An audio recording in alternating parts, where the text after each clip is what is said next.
ভাই, আপনারা ভিডিওটা ভালো মতো দেখবেন ধৈর্য সহকারে। আমি আজকে আমার জীবনের কষ্টের কাহিনীগুলো আপনাদেরকে বলবো। আমাদের এমনও এক সময় গেছে, খুব অভাব ছিল। আমাদের এলাকায় খুব অভাব ছিল। একবেলা খেলে মানুষ আরেক বেলা খেতে পারছে না, এরকম অভাব ছিল। একবেলা ভাত খাইলে আরেকবার ৩ বেলা আলু খাইতে হয়েছে। একবেলা ভাত খেলে ৩ বার আলু খাইতে হয়েছে। এরকম অভাব ছিল কিন্তু। আগের মানুষ যারা আছেন তারা বুঝতে পারতেছেন। ভিডিওটা সম্পূর্ণ দেখলে, কথাগুলো শুনলে আপনারা বুঝতে পারবেন। তখন আমরা বলতাম, আমার বাপে অনেক কষ্ট করে মনে করেন যে মাছ মারতো, ঠিক আছে, মাছ মারতো।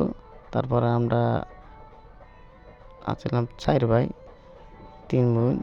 এরপরে এতগুলো মানুষের পরিবার তো জানেনই যে অভাবের সংসার কীভাবে চলে। তারপরে আমরা একদিন অনেক বন্যা হয়েছে আমাদের দেশে। বন্যার পরে আমাদের একটা ঝালি পারছিলাম। সেই সময়ের মাছ তরকারি রাঁধলে অনেক মজা লাগতো। সেই সময় তরকারি মজা ছিল, ঠিক আছে, কিন্তু ভাত ছিল না। তো একবেলা ভাত খেলে তো আরেকবার খাইতে পারে না, এটা তো আপনারা জানেনই। তখন আমি বলতাম, মানে মনে মনে, শালার এখন যদি আরও কয়টা ভাত হতো তাহলে আমি খাইতে পারতাম।